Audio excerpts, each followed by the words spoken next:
Beneath our feet, cities hide traces of themselves. Windows sunk beneath sidewalks, doorways bricked in, streets sealed away, as if time itself kept building upward.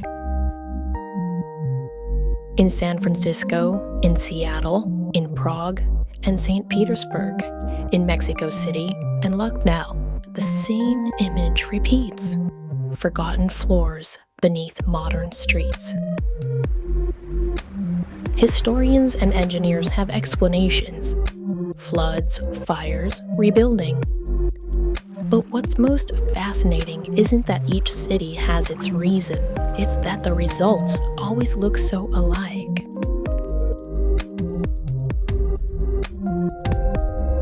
In San Francisco, the ground itself was a problem. The gold rush boom filled the city with buildings, but the muddy shoreline left streets constantly flooded. The solution was radical: raise the roads by nearly 10 feet. Crews built retaining walls, filled the gaps, and left the original buildings in place. Overnight, first floors became basements. Doorways that once opened to the street were sealed in brick. In Seattle, disaster struck first. A fire in 1889 destroyed 25 city blocks. When rebuilding, leaders decided not just to use stone instead of wood, but to raise the entire city by one story. For years, businesses operated on 2 levels, selling goods upstairs on the new street, while downstairs the original entrances led into the shadows.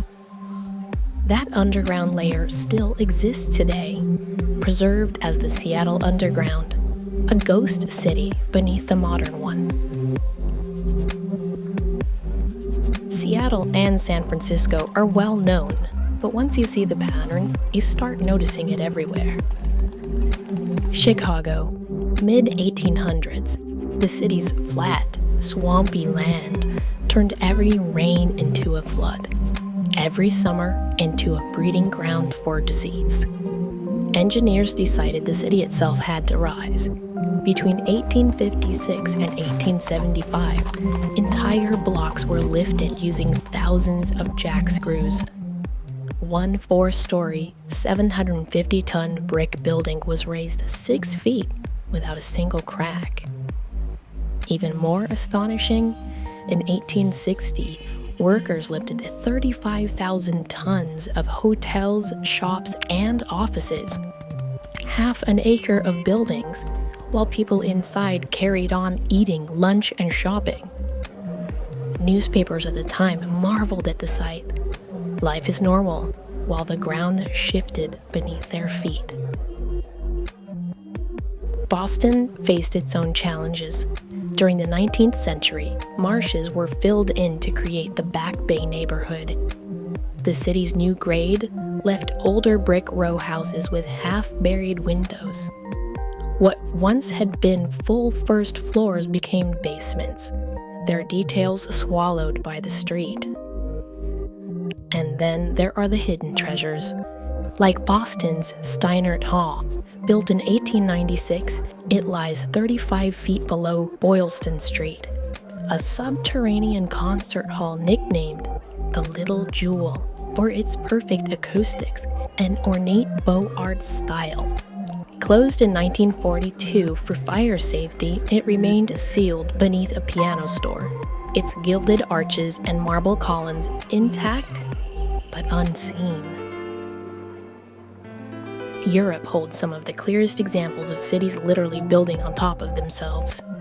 In Edinburgh, the narrow lanes of Mary King's Close were walled off in the 18th century, sealed beneath new buildings. For centuries, people walked above an entire neighborhood frozen in time. Today, guided tours descend into those streets. Rooms, alleys, even furniture still sit where it was left. In Prague, many cellars in the old towns aren't basements at all. They're original first floors.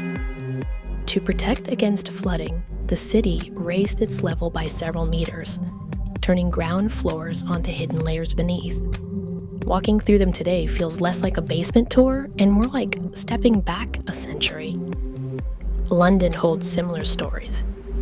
Beneath the Guildhall, archaeologists uncovered the remains of a Roman amphitheater, its arches buried beneath modern foundations. Across the city, construction projects keep exposing bricked-in windows, half-visible arches, reminders that London, too, has lived many lives stacked on top of each other. And Paris, famous for its catacombs, also shows facades with windows half buried along old streets. Entire lower levels forgotten, while the modern city hums above. Travel east, and the pattern gets even stranger. In St. Petersburg, Moscow, and cities across Russia, entire blocks of 18th and 19th century houses show windows sunk below street level. Architects and historians often explain them as semi-basements, designed for kitchens, storage, or servants' quarters, ventilated through street-level windows. But the details invite questions.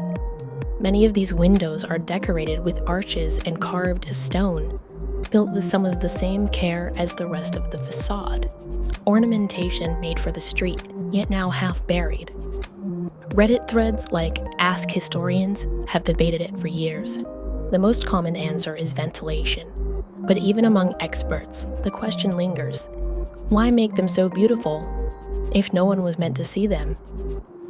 And why do we find the same style from Russia to Eastern Europe repeating over and over again? This isn't just a Western story. The buried look appears everywhere. In Turkey's Cappadocia, ancient underground cities like Derinkuyu stretch for miles.